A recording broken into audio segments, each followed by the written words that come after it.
we have to speak up about apa sih regional kita butuhkan tuh apa. Kita tuh karena DPD RI itu slogannya adalah dari daerah untuk Indonesia. NTB punya potensi itu gitu. Kita punya matahari kita di sini itu memang cukup panas ya. Nanti di Pulau Sumbawa kayaknya lebih panas daripada Pulau Lombok, bukan kayaknya tapi memang iya terasa gitu. Jadi ada potensi, misalnya sesimpel itu, ada potensi dari energi surya. Itu satu yang bisa kita manfaatkan. Saya tidak mau NTB ketinggalan dengan segala potensinya, saya tidak mau NTB tertinggal. Jadi basic alasan kenapa ini isu pemekaran itu ada, saya rasa menjadi ini tidak hanya terjadi di Provinsi Nusa Tenggara Barat. Mbak Mira, terakhir Mbak Mira sebelum kita tutup obrolan kita hari ini, setujukah dengan pembentukan Provinsi Pulau Sumbawa?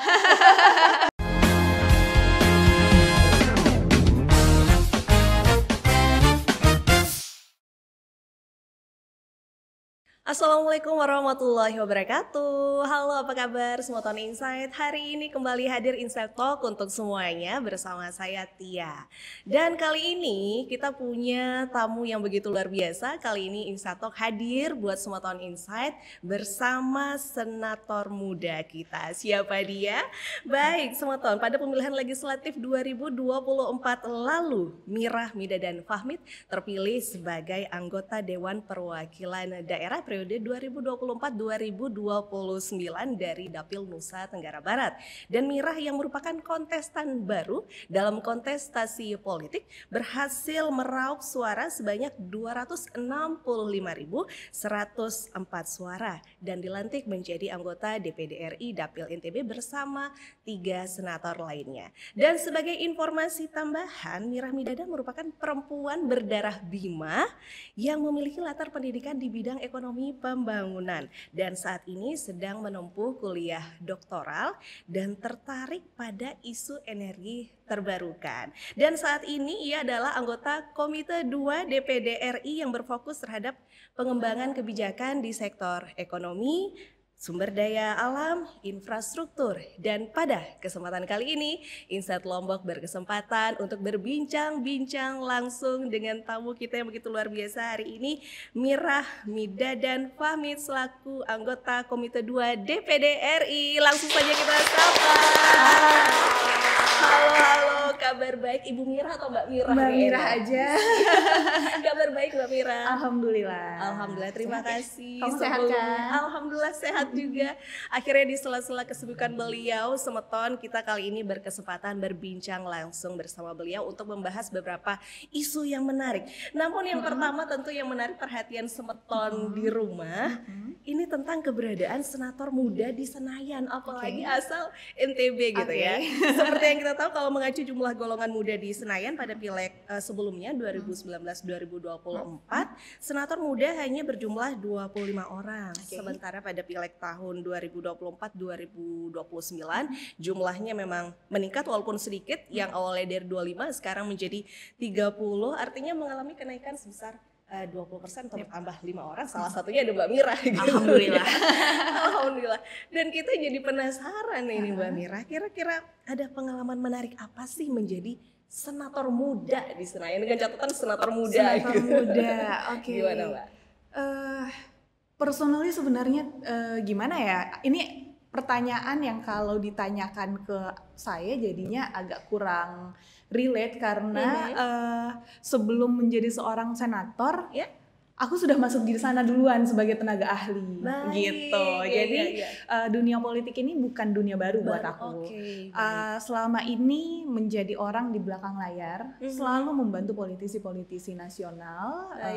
Jadi Senayan itu memang menjadi tempat kerja selain dulu kan yang tercatat di CV adalah sebagai ini ya, aku tuh memang dulunya peneliti ekonom sebagai seorang ekonom di Indef Jakarta. Nah sampingannya adalah menjadi staf ahli, baik itu di DPD RI dan DPR RI, kurang lebih seperti itu. Jadi hal menarik apa? Sebenarnya aku sudah merasakan semuanya ketika zaman staf ahli. Lebih seru menjadi staf ahli sebenarnya pada saat itu, karena lebih pekerjaan staf ahli itu sebenarnya jauh lebih susah daripada menjadi anggota dewan seharusnya. Karena secara substantif yang membantu untuk mempersiapkan hal-hal substantif dan juga administratif dari setiap anggota dewan itu ada staf ahlinya. Jadi memang kalau zaman kami menjadi staf ahli, anggota dewan pada saat itu ngomong, staf ahli itu harus ahli, kalau bisa lebih ahli dari Google, harus lebih ahli dari Google. So we must be smart in everything gitu. Yes. We must know everything in every detail gitu. Itu harapan dari anggota dewan. Jadi sebenarnya lebih challenging sebenarnya pekerjaan jadi staf ahlinya Mirah Midadan sebenarnya. Nanti tanya aja untuk staf-staf aku gitu ya, baik yang di Jakarta maupun di Dapil, karena aku tahu standar menjadi seorang staf ahli. Jadi aku harus menurunkan standar itu ke staf ahli aku sekarang. Harus jadi jauh lebih pintar. Harus kayak gitu. Jangan. Jadi aku kadang bilang kayak gini. Masa aku yang lebih pintar, masa aku yang lebih tahu dari ini. Kalian kan staf ahli, harus lebih ahli daripada aku. Kurang lebih seperti itu. Jadi yang challenging sebenarnya kayaknya staf ahli aku deh. Yang challenging dan lebih menarik itu sebenarnya staf ahli aku. Menjadi seorang senator akhirnya perbedaannya adalah satu, kita bisa speak up apapun, satu. Dulu menjadi staf ahli dalam forum ketika kita bertemu dengan para mitra kerja, para menteri dan segala macam, itu kita nggak punya hak untuk berbicara dalam forum. Bedanya di situ. Sekarang aku punya hak untuk berbicara. Sekarang aku akhirnya bisa untuk berbicara langsung kepada menteri-menteri dan segala macam untuk dengan setara juga dengan semua politisi-politisi nasional yang rasa-rasanya mereka mempunyai role dan impact yang luar biasa terhadap pengambilan suatu kebijakan. Itu saya sudah bisa berdiskusi langsung, sudah bisa menyampaikan secara langsung apa sih yang dibutuhkan gitu ya. Kita tuh harusnya ngapain sih? Dan NTB itu maunya seharusnya apa sih, butuhnya apa sih gitu. NTB itu butuh ABCD gitu. Di sektor ini kita membutuhkan ABCD. Bisa dibantu apa? Kami bisa dibantu apa? NTB bisa dibantu apa? Saya bisa bantu apa? Dan itu akhirnya kita berdiskusi, saya berdiskusi tidak hanya dengan para eksekutif di tingkat pusat, tapi juga di tingkat provinsi, kabupaten, kota, dan lain sebagainya untuk level NTB khususnya di provinsi NTB secara khusus. Ya, jadi itulah yang sangat menarik. Maksudnya dalam usia muda, aku juga tidak begitu muda sebenarnya, tidak begitu muda, tapi mungkin memang juga tidak begitu senior juga. Jadi yang menarik adalah di usia yang seperti ini, let's say di usia 30-an gitu ya, dan kita sudah bisa mengintervensi suatu proses dalam pengambilan kebijakan. Itu yang menarik, itu yang challenging, menarik dan juga challenging, karena ketika kita salah dalam proses itu, ini impact-nya kan bukan cuma impact to Mirah Midadan gitu tapi impact-nya juga terhadap masyarakat NTB dan juga even Indonesia, masyarakat Indonesia secara keseluruhan ketika kita berbicara misalnya penyusunan undang-undang yang akan teraplikasikan oleh seluruh rakyat Indonesia gitu. Jadi menarik, seru, challenging paling serunya lagi itu aja. Menariknya suara kita bisa didengar dan sangat berpengaruh sangat gitu berpengaruh. Dan kita bisa bertemu dengan siapa saja. Nah, itu aksesnya jadi lebih besar. Jadi ada akses yang sangat terbuka luas, bisa kita memanfaatkan akses itu. Betul. Gitu. Walaupun staf ahli sangat challenging, tetapi senator jauh lebih enak gitu ya.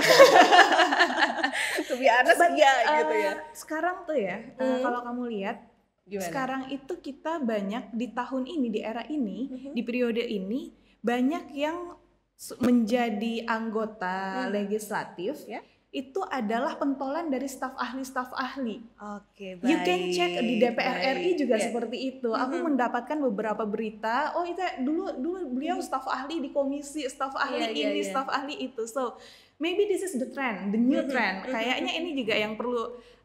Jadi kalau bercandanya anggota DPD itu staf ahlinya pintar tuh, jangan besok mau nyalek tuh dia kayak gitu. Karena ada contoh realnya dari staf ahli tiba-tiba jadi anggota, kurang lebih seperti itu. Tapi di DPR RI juga terjadi seperti itu. Aku belum tahu, aku belum cek terlalu banyak untuk DPRD provinsi atau kabupaten kota di NTB, tapi di RI itu ada fenomena itu. Baik, berarti nanti next buat Semeton yang ingin berkarir boleh dimulai dari staf ahli. Nah, Mbak Mirah, ini menarik ya, kita berbicara tentang senator muda. Kira-kira nih menurut pendapat Mbak Mirah sendiri di kancah perpolitikan saat ini telah ramah kaum muda nggak sih sebenarnya? Kalau iya ataupun enggak, ini alasannya gimana? Ramah itu kita ramah terhadap semua usia ya. Okay. Jadi yang muda pun kita sangat open. Maksudnya sistem yang dibuat oleh yang sudah terjadi saat ini itu sangat ramah terhadap semua usia, mau yang ya usia muda maupun yang sangat senior pun ya semuanya aman-aman aja gitu, tidak ada diskriminasi, tidak ada kita bahkan oleh para senior kita di DPD RI khususnya, kalau misalnya ya ada teman-teman yang masih minder gitu ya, yang baru kayak aku gitu, yang baru masih minder kayak anak muda masih kecil, masih kecil nggak mau gabung di sana, karena biasanya kalau di DPD RI itu banyak pentolan-pentolan kepala daerah, mantan kepala daerah, bupati 2 periode, gubernur 2 periode, banyak tuh masuk tuh semuanya di DPD RI. Kan kita kadang agak sungkan ya anak muda yang kayak anak kecil udah masih kecil, belum pernah ngurusin rakyat gitu, seperti pengalamannya mereka semuanya yang hebat-hebat. Tapi mereka itu akan sangat merangkul kita karena mereka akan selalu bilang kita di sini sama loh, setara loh. Kamu tuh senator dari provinsimu, saya senator dari provinsiku, kita sama. Hak dan kewajiban kita pun sama. Jadi jangan sungkan untuk kita duduk bareng, diskusi bareng, ngobrol bareng, santai bareng. Itu hal yang sangat biasa dan kita sangat dirangkul. Jadi apakah sangat nyaman dan sangat terbuka gitu ya untuk anak muda atau let's say untuk semua usia? Iya. Baik. Sangat nyaman dan sangat suportif. Luar biasa. Saya pikir ada diskriminatif di Senayan sana begitu. Sangat tidak ada. Ternyata semua dirangkul dan sangat bisa duduk bareng, diskusi dan bareng. kita sangat encouraging each other kayak ya, karena we have to speak up about apa sih regional kita butuhkan tuh apa. Kita tuh karena DPD RI itu slogannya adalah dari daerah untuk Indonesia. Jadi ya dan nasional bisa apa gitu ya, kalau kita tidak berbuat dari daerah kita itu kan nanti secara akumulasi baru dinyatakan sebagai capaian dari Indonesia secara nasional.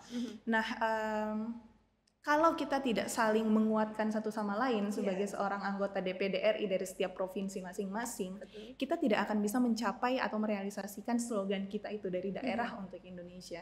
Kita sangat supporting each other. Luar biasa. Lalu pertanyaannya, kenapa senator muda masih dibilang itu lebih sedikit dibandingkan dengan senator yang senior, bisa dibilang bukan tua ya, tapi senior. Lebih senior, iya. Lebih sedikit mungkin, tapi tadi ada tren peningkatan 20% untuk anak muda di DPD RI dan itu cukup banyak loh untuk dalam satu periode ya, hitungannya periode kemarin kita meningkat 20%, itu jumlahnya cukup besar karena sebelum-sebelumnya tidak ada seperti itu, tidak sebesar itu angka persentase tiba-tiba ada anak mudanya segala macam. Dan saya rasa memang per periode ini memang sudah masanya untuk anak-anak muda. Ya kita juga sudah masuk di eksekutif juga ya, untuk tingkat nasional juga. Menteri, wakil menteri juga sudah mulai dari teman-teman era 80-an, 90-an juga sudah pada mulai masuk di dalam. Betul. So I guess this is our era gitu untuk anak-anak muda untuk take position, take job, take our role untuk bisa berkontribusi lebih untuk Indonesia gitu, kurang lebih seperti itu. Tapi posisinya, apakah porsinya kenapa masih lebih kecil atau tidak? Satu, memang anak muda ini aku rasa keberanian untuk terjun di politik itu memang menjadi salah satu challenge untuk diri sendirinya karena terjun di politik itu setelah apa yang aku lewatin dari masa-masa pencalonan sampai akhirnya terpilih, pelantikan sampai detik ini, politik itu membutuhkan mental yang luar biasa. Mungkin tidak semuanya let's say tidak semuanya dibutuhkan IQ harus berapa gitu, di angka berapa, kita tidak ditentukan hal seperti itu, atau harus ranking 1 dari SD sampai SMA, tidak ada hal yang seperti itu.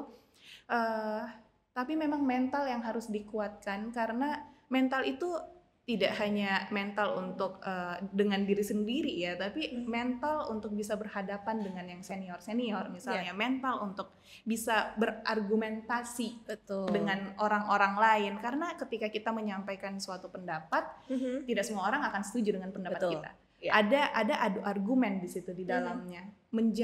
menjalani proses adu argumentasi itu, kalau kita tidak punya mental kuat, at gitu. least mental saja itu tidak akan bisa. Walaupun punya ilmunya, tahu apa yang mau dikatakan, tahu backgroundnya, tapi you don't have your mental untuk speak out itu nggak akan bisa. So learning pointnya adalah mental, dan mungkin mental untuk menjadi anak muda yang menjadi pengusaha dan mental anak muda menjadi politisi itu beda. Itu beda. Itu beda kamar jauh. Itu beda dunia. Aduh, kayaknya mulai berat ya. Kalau sudah membahas mental menjadi seorang politikus, wah kalau itu panutan Mbak Mirah aja. Jangan, aku juga masih belajar. Oke Mbak Mirah, karena tadi sudah menyinggung sedikit nih, trennya sudah mulai berubah gitu ya. Banyak anak muda yang mulai ke legislatif dan ternyata ranahnya juga mulai menyinggung ke eksekutif di pemerintahan. Rencana ke depan seorang Mirah ini apakah tetap di legislatif atau kemungkinan akan ke pemerintahan di eksekutif? Rahasia. Kan kita jadi kepo. Karena itu part of the strategy. Ya. Ya aku ngomong sebagai seorang politisi. Tentu kita setiap politisi itu mempunyai strategi masing-masing, dan setiap strategi itu tidak ada politisi yang akan mengumbar-umbar strateginya. Tapi kalau untuk aku tidak, aku memilih untuk tidak. Jadi lihat nanti. Silent dulu. Lihat nanti. Masih awal banget Mbak. Ini sih belum tapi satu sudah banyak yang berharap banyak loh. Makasih. Doakan aja yang baik. Siap. Oke Mbak Mirah, kalau tadi kita sudah mengetahui bahwa ternyata seorang Mirah Midhadan ini salah satu seorang yang tertarik sekali sering menyuarakan isu transisi energi berkeadilan bagi perempuan. Nah, semeton kalau kita membahas tentang transisi energi berkeadilan bagi perempuan, ini adalah proses transisi menuju energi terbarukan yang tidak hanya fokus pada perubahan teknologi, tetapi juga memastikan bahwa perempuan memiliki akses yang sama, kesempatan yang sama, dan juga manfaat yang sama dengan laki-laki. Karena ada Mbak Mirah hari ini di sini, kita tanya langsung aja gitu ya. Apa sebenarnya yang melatar belakangi Mbak Mirah untuk terus menyuarakan isu transisi energi berkeadilan bagi perempuan? Transisi energi tidak spesifik terhadap keadilannya untuk perempuan, karena transisi energi itu buat saya tidak memandang gender. All of us itu membutuhkan energi itu, dan membutuhkan spesifik adalah membutuhkan energi bersih. Dan kenapa saya menyuarakan itu? Kalau teman-teman lihat track record saya menyuarakan isu-isu, itu saya cukup konsisten dari sejak masa kampanye khususnya. Kalau mau dilihat paling gampang kan ngelihatnya dari masa kampanye ya. Dari masa kampanye sampai sekarang, masalah energi terbarukan itu menjadi salah satu topik yang selalu aku angkat sampai sekarang. Kenapa? Karena energi terbarukan, energi bersih, atau upaya kita untuk melakukan transisi ke energi terbarukan, itu menjadi isu yang sangat seksi dan long term. Tidak hanya untuk Indonesia, tidak hanya untuk NTB, tidak hanya untuk Indonesia, tapi untuk dunia. Di dunia membahas ini. Jadi kita harus catch up cepat. Kenapa? Kenapa kita harus catch up? Karena Indonesia punya potensi yang sangat luar biasa untuk beralih dari energi fosil ke energi terbarukan. Di situ poinnya. Dan saya tahu kita tahu NTB punya potensi itu. Gitu. Kita punya matahari kita di sini itu memang cukup panas ya. Nanti di Pulau Sumbawa kayaknya lebih panas daripada Pulau Lombok, bukan kayaknya, tapi memang terasa gitu. Jadi ada potensi, misalnya sesimpel itu, ada potensi dari energi surya. Itu satu yang bisa kita manfaatkan. Lalu kita punya potensi dari energi air, turbin air. Lalu kita punya ada potensi geothermal yang ada di Dompu. We have a lot untuk NTB, itu baru NTB, belum provinsi lain. Makanya kenapa aku selalu menyuarakan secara konsisten terhadap isu untuk energi terbarukan. Ini penting dan kita akan beralih ke sana. Kenapa? Karena kita juga pemerintah Indonesia sudah meratifikasi perjanjian, dan juga ratifikasi perjanjian itu dimulai daripada perjanjian Paris. Undang-undang perjanjian Paris itu kita sudah sahkan dari itu tahun berapa ya? Aku lupa ya. Aku bahas undang-undang aku harus lihat ini, aku takut salah ngomong tahunnya. But anyway, dari ratifikasi perjanjian Paris itu sampai sekarang di UNCP, dari UNCP Glasgow pada saat itu, Indonesia, pemerintah Indonesia pokoknya sudah berkomitmen untuk melakukan untuk sampai pada net zero emission, emisi nol bersih di tahun 2060 atau lebih cepat dari 2060. Dan kita ada, if I'm not mistaken, ada pergub kita itu di NTB pengen mencapai net zero emission itu bahkan 2050 dengan segala potensi-potensi yang kita punya, dengan dukungan politik dari pemerintahan Bapak Dr. Zul pada periode kemarin, itu akhirnya semuanya tereskalasi gitu. Ada dukungan politik, ada memang pemerintah memang sudah menetapkan 2060, tapi NTB dengan sangat percaya diri, dengan sangat optimis dengan segala resource yang dipunya, ya kita optimis di 2050. Nah, hal-hal yang seperti ini harus kita dorong. Saya sangat memberikan atensi yang cukup besar terhadap itu. Setiap saya bertemu dengan duta-duta besar dari negara lain untuk Indonesia, hal yang selalu saya suarakan adalah mengenai energi terbarukan. NTB mempunyai potensi A, B, dan C untuk energi terbarukan. Do you have something to help us? Apa yang bisa kalian bantu untuk NTB? Apa investasi jenis apa? Karena investasi untuk beralih ke energi terbarukan memang investasinya besar sekali, tidak murah, bahkan APBN pun juga tidak mampu, apalagi APBD gitu ya. Jadi kita memang membutuhkan jenis kolaborasi, kerjasama, pendanaan dan lain sebagainya, atau setidak-tidaknya adalah investasi gitu, untuk bisa memperlancar gitu. Dan ini menjadi atensi global. Semua negara sedang beralih ke sana. Kalau kita tidak catch up ke sana, kita tidak ikuti di sana, kita akan ketinggalan lagi. Dan kita tidak mau, saya tidak mau Indonesia ketinggalan. Gitu.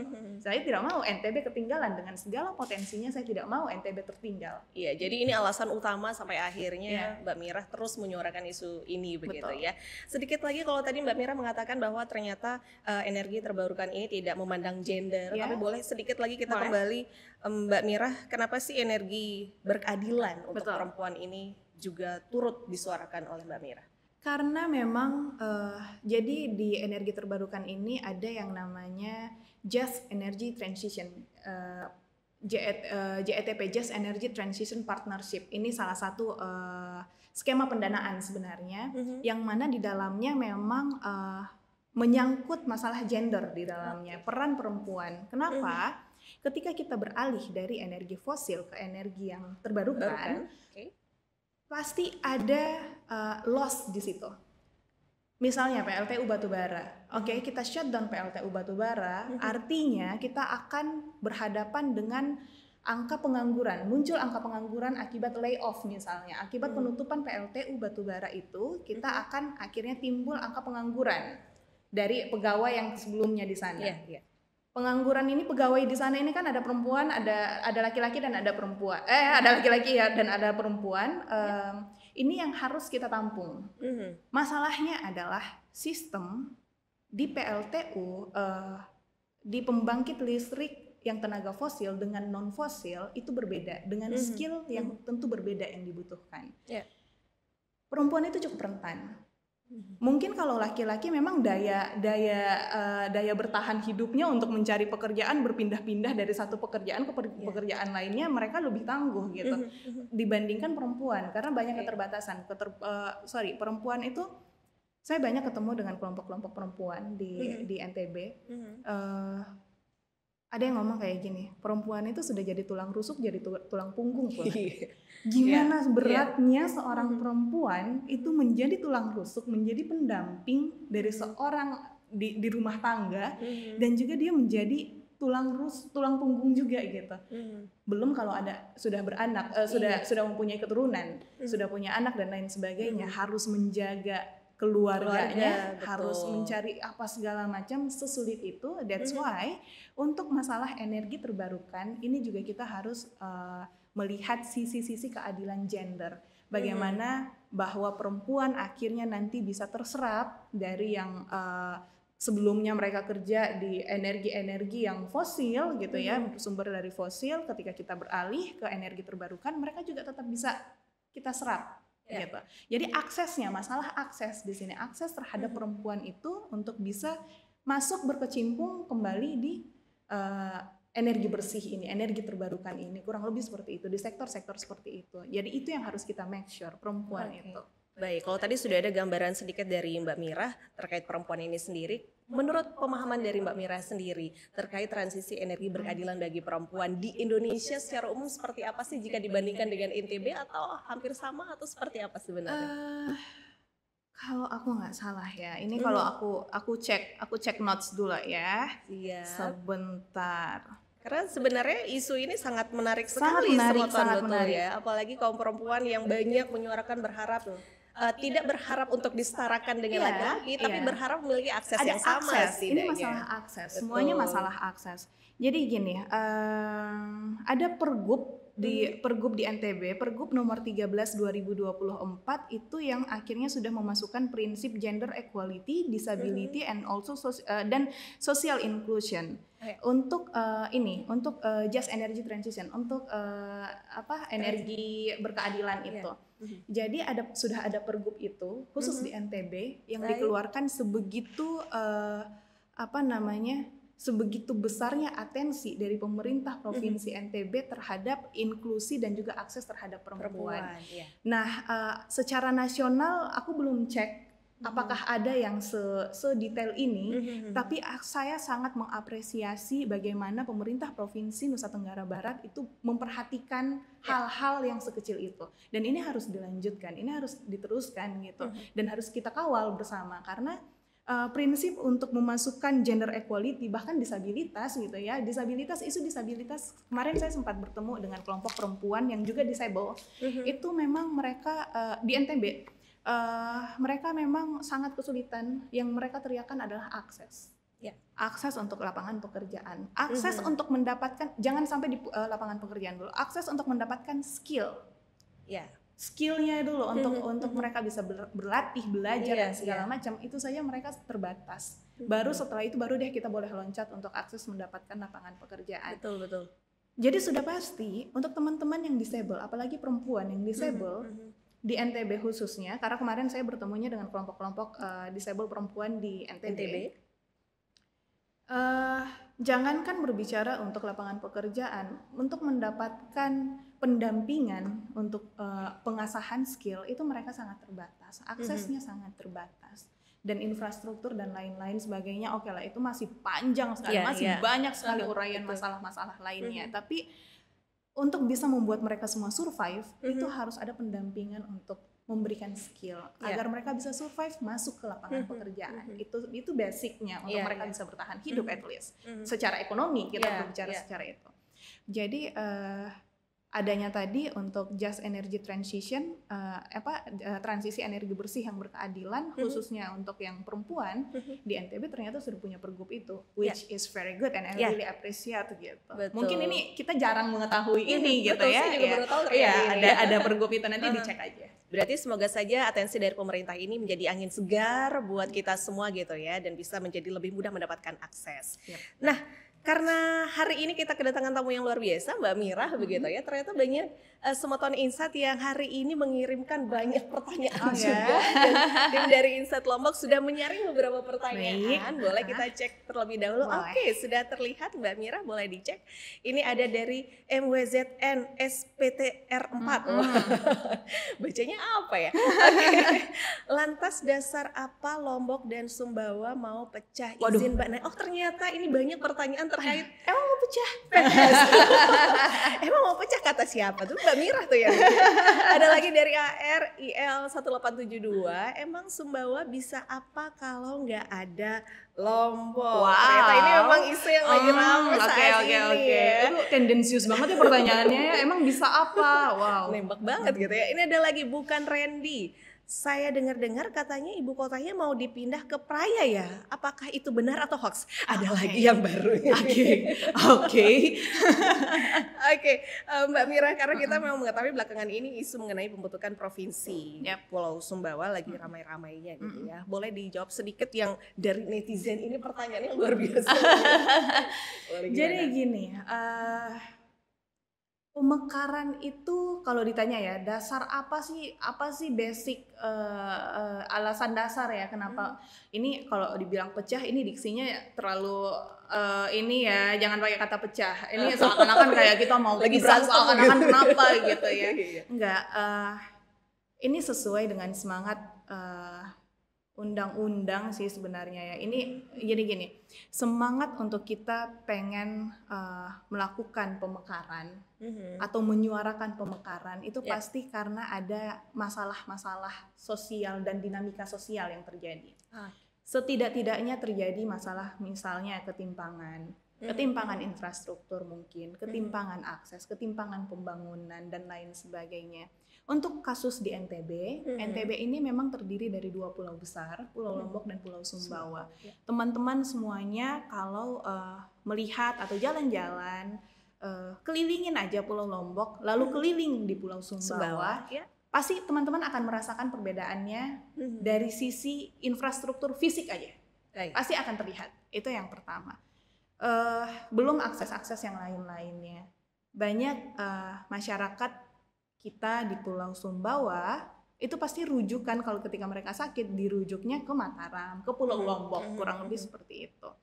Jadi banyak memang yang belum tersedia di Pulau Sumbawa tapi tersedia dengan baik di Pulau Lombok. Jadi ada masalah-masalah dan dinamika-dinamika seperti ini yang akhirnya masyarakat pulau, khususnya di Pulau Sumbawa itu berteriak, meneriakan, memberikan aspirasi untuk udahlah kita mekar aja, gitu. Kenapa seperti itu? Itu sebenarnya niatnya adalah ingin lebih mendekatkan pemerintah pusat dengan pemerintah provinsi, pemerintah daerahnya gitu. Ketika mereka merasa kok cuma Pulau Lombok sih yang diiniin, yang diperhatiin, mereka merasa kurang diperhatiin gitu. Mereka Pulau Sumbawa mungkin merasa masyarakat yang tinggal di Pulau Sumbawa merasa kurang diperhatiin deh, kayaknya kurang disayang deh gitu ya. Kenapa sih pembangunannya semuanya fokusnya di Pulau Lombok? Nah, ada hal-hal yang seperti itu yang akhirnya menjadi dinamika, akhirnya keluarlah suara untuk pemekaran. Ayolah, sudahlah kalau kayak gitu, kita mekar sendiri, kurang lebih seperti itu. Tapi niat awalnya adalah bukan karena kita ingin pecah atau kita ingin melepaskan diri karena tidak senang atau apa gitu ya. Tapi karena ingin lebih dekat, membawa pemerintah pusat itu lebih dekat dan melihat dan memberikan sentuhan pembangunan sehingga seluruh akses untuk masyarakat itu tercipta. Jadi basic alasan kenapa ini isu pemekaran itu ada, saya rasa menjadi ini tidak hanya terjadi di Provinsi Nusa Tenggara Barat, provinsi-provinsi lain atau daerah kabupaten kota yang lain di provinsi lain yang ingin melakukan pemekaran, saya rasa alasan basicnya itu adalah itu ingin membawa pemerintah pusat lebih dekat dengan dirinya, dengan daerahnya. Oke, baik, sudah jelas ya, sudah cukup adem ya, jangan kata-kata pecah lagi Soton ya. Lalu yang satunya lagi, kalau tadi mungkin adakah obrolan-obrolan di DPD RI Mbak Mira terkait katanya ibu kota mau pindah ke Praia, ini benar atau hoax? Aku nggak tahu, aku baru dengar, nggak bisa menentukan itu benar atau hoax. Apakah aku yang ketinggalan berita? Aku kan jadi bertanya-tanya di sini, apakah saya yang tertinggal atau nggak tahu, tapi sejauh ini sih belum ada ya. Kalau sampai di Senayan sih belum ada. Kalau ngobrol sama teman-teman DPRD Provinsi NTB juga rasa-rasanya belum ada isu-isu itu. Itu isu dari mana datangnya? Nah, coba jangan asal lempar isu ya. Oke, baik Sobat Tuan, kita akan lanjut lagi masih terkait pembentukan PPS atau Provinsi Pulau Sumbawa. Mbak Mira izin sedikit, karena isu ini sekarang sedang muncul, namun sampai saat ini moratorium terkait pemekaran daerah otonomi baru atau DOB dari pemerintah pusat itu memang masih ditutup. Tapi berdasarkan ketentuan yang ada, bahkan PPS ini sebenarnya belum bisa dibentuk gitu ya. Ya. Walaupun demikian sampai saat ini banyak aksi massa yang bahkan telah menggedor kantor Gubernur NTB untuk menyampaikan aspirasinya soal PPS ini sendiri. Dari kacamata Mbak Mira, kira-kira kenapa isu pemekaran PPS ini kembali mencuat setelah sebelumnya kan udah lama nih nggak muncul lagi, sekarang bersuara kembali, bagaimana Mbak? Sebenarnya bukan tidak muncul ya, tapi memang isu ini terus terjaga sebenarnya. Isu ini terus diteriakkan, terus disuarakan, tapi memang mungkin baru kali ini yang terlihat betul pergerakannya di lapangan gitu. Tapi apakah pembahasan diskursus terkait upaya pemekaran Pulau Sumbawa itu memang terjadi terus, baik itu di NTB maupun di Senayan, itu kita tetap berkomunikasi dan tetap berdiskusi dengan tim-timnya ya, tim pakarnya dan segala macam. Jadi memang selama ini isu itu tetap jalan, isu itu terawat, konsisten, sangat luar biasa perjuangannya teman-teman masyarakat di Pulau Sumbawa untuk berupaya memekarkan daerahnya. Tapi memang baru kali ini akhirnya banyak aksi yang turun di jalan untuk betul-betul meneriakkan gitu. Mungkin karena jengah juga ya, capek ya, kayak selama ini kita bekerja di balik layar, tapi tidak mendapatkan apresiasi mungkin, atau tidak begitu dilirik, mungkin merasa kayaknya pemerintah pusat tidak ini ya, kayaknya tidak serius ya menanggapi kita. Akhirnya timbullah aksi yang turun di jalan seperti itu. Tapi memang untuk moratoriumnya memang ini masih tertahan. Kemarin kita rapat juga. Jadi di DPD RI ini kita itu sangat memberikan atensi yang luar biasa terhadap aspirasi untuk pemekaran, karena yang ingin mekar ini tidak hanya di NTB saja, hampir di seluruh provinsi di Indonesia, daerahnya maupun itu kabupaten kota ataupun di tingkat provinsi itu pasti ada yang masuk untuk menawarkan mendaftarkan dirinya untuk dimekarkan.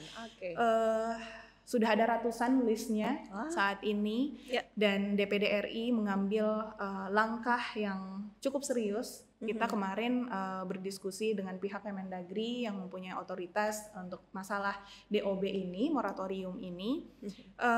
Memang secara undang-undang ada turunan dari undang-undang itu yang belum dilakukan, belum dibuat. Ada PP yang belum dibuat, yang akhirnya sebenarnya PP itu secara teknis itulah yang akan menjadi kuncian paling untuk membuka moratorium itu, kurang lebih seperti itu. Jadi teman-teman di DPD RI semuanya, kami semua sudah meminta, kalau memang moratorium itu tidak bisa dibuka sekarang, kalian teman-teman di pemerintah tolong buatkan PP-nya, turunan dari undang-undang itu dibuatkan PP teknisnya, sehingga setelah PP itu terbentuk, siapapun yang mendaftarkan daerahnya untuk dimekarkan itu bisa dieksekusi dengan langkah administrasi yang sesuai gitu, yang sudah ada pakemnya, kurang lebih seperti itu. Kalau sekarang kan belum ada gitu. Jadi kalau sekarang kan kita mengusulkan nanti mendapatkan dukungan politik di ACC, selesai gitu, kurang lebih seperti itu. Karena memang PP-nya yang regulasi untuk teknisnya itu memang belum ada gitu. Nah itulah yang kita dorong. DPD RI baru saja kemarin mendorong untuk hal itu. Jadi kita bersuara, DPD RI, seluruh anggota DPD RI menyuarakan itu. Baik, berarti semuanya sebenarnya sudah dibahas dengan serius. Sudah dibahas dengan sangat serius. Kita di pimpinan DPD RI itu memang ada yang bagian khusus, ada wakil pimpinan yang memang bagiannya khusus untuk isu-isu pemekaran. Baik. Sedikit Mbak Mira, pendapat Mbak Mira sendiri, bagaimana pandangan Mbak Mira jika nantinya terwujud Provinsi Pulau Sumbawa? Bagus banget. Gini, ketika itu terwujud, itu berarti harus ada kemandirian di dalamnya. Kemandirian itu kemandirian fiskal, fiskal daerah, kemandirian untuk mengelola aset daerah, kemandirian untuk mengelola seluruh sumber daya daerah. Kita tahu semuanya Pulau Sumbawa itu sekaya apa. Di sana ada sektor tambang, betul. Sektor tambang di NTB ini APBD-nya, perekonomiannya itu lay on-nya ke sektor pertambangan. Sektor pertambangan terganggu, pasti perekonomiannya NTB terganggu. Jadi dan itu sektor pertambangan paling besar ada di Pulau Sumbawa. Challenge selanjutnya adalah ketika akhirnya berhasil mekar, mengelola semua aset dan sumber daya itu, itulah PR utamanya. Oke, baik. Dikelola sendiri itu pasti membutuhkan sumber daya manusia yang berkualitas. Jadi saran saya selama kita menunggu, karena moratorium itu juga saat ini saya tidak tahu ya, kalau misalnya memang kita bisa, teman-teman di DPR RI yang perwakilan dari Pulau Sumbawa juga sekarang sudah bergerak, semoga kalau misalnya ada dukungan politik yang seperti ini, semoga ini bisa mempercepat. Kalaupun misalnya secepat-cepatnya pun itu misal ketika dia terrealisasi itu kan dia harus ada 2 tahun untuk diisi oleh PJ dulu untuk dipersiapkan dan segala macam. Tapi memang saat ini kondisi keuangan negara juga sangat berat untuk melakukan itu. Sebenarnya moratorium itu juga tergantung dari kondisi fiskal negara, APBN kita. Karena kan tidak mungkin kita langsung lempar ke APBD di daerah provinsi baru itu kan. Kita tetap harus suntik dari APBN, kurang lebih seperti itu. So kalaupun mekar atau sambil kita menunggu realisasi ini, tidak ada salahnya ketika kita juga berusaha meningkatkan kualitas sumber daya manusia kita, khususnya di Pulau Sumbawa. Karena yang akan mengelola aset Pulau Sumbawa adalah rakyat Pulau Sumbawa itu sendiri nantinya. Jadi ini akan menjadi momentum yang sangat baik untuk seluruh masyarakat yang ingin NTB sebenarnya, masyarakat NTB. Kemarin sih aku udah ngobrol-ngobrol juga ya sama teman-teman karena kemarin berkegiatannya di Pulau Lombok, di Kota Mataram, Lombok dan beberapa kabupaten di sini. Itu malah, Mbak, jadi mekar nggak? Kenapa emang? Aku mau pindah ke sana kayak gitu. Oh ya udah nggak apa-apa, pindah-pindah aja. So ada ketika kita ada interest untuk itu, tentu kita harus mempersiapkan semuanya dengan baik. Jangan sampai sumber daya kita yang sangat kaya di Pulau Sumbawa itu. Pulau Sumbawa punya tambang, punya potensi pariwisata yang sangat luar biasa. Punya pariwisatanya pun pariwisata alam dan juga yang budaya. Karena di sana ada banyak sekali budaya-budaya yang bisa kita jual gitu ya, bisa kita ceritakan untuk turis-turis khususnya. Ini kalau kita tidak bisa mengelola sendiri, pasti akan ada orang lain yang mengelola. Betul. Karena kalau tidak dikelola, ya buat apa gitu kan? Semangat teman-teman yang menyuarakan ini kan perkara pengelolaan sumber daya alam yang atau sumber daya yang tidak fair gitu, kurang lebih seperti itu. So, ketika kita ini memang terrealisasi, kita harus mengambil peran di situ. Pertanyaannya, sudah siap untuk mengambil peran itu atau belum? Silahkan dijawab sendiri. Oke, kembali lagi Mbak Mira, kalau tadi kita sudah mendengarkan statement dari Mbak Mira sendiri bagus, tapi kembali lagi gitu ya kesiapannya seperti apa. Mungkin sedikit lagi ada tambahan tadi yang belum terjawab Mbak Mira dari ARIL 1872. Emang Sumbawa bisa apa kalau nggak ada Lombok? Sumbawa tetap bisa mandiri. Sumbawa tetap bisa mandiri. Sumbawa mempunyai, ya tadi yang aku cerita, bahwa Pulau Sumbawa mempunyai sektor tambang, sektor pariwisata, potensi sektor jasa juga yang sangat besar. Dan balik lagi, sektor tambang ini tidak hanya, kalau di NTB, kita di Pulau Lombok plus Pulau Sumbawa, kita rely on terbesar itu di sektor tambang, lalu sektor pertanian. Oh ya, Pulau Sumbawa juga tetap mempunyai sektor pertanian yang sangat bisa diadu gitu ya.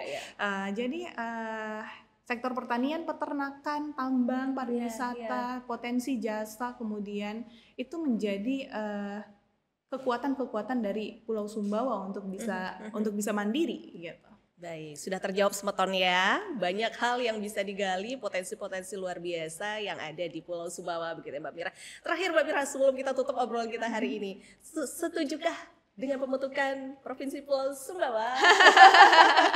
Setuju dengan catatan. Oke, baik. Jelas ya, setuju dengan catatan. Setuju dengan PR.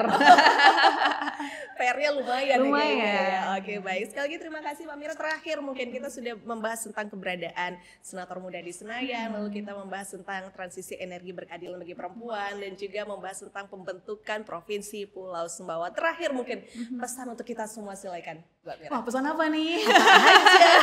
Gimana Sultan?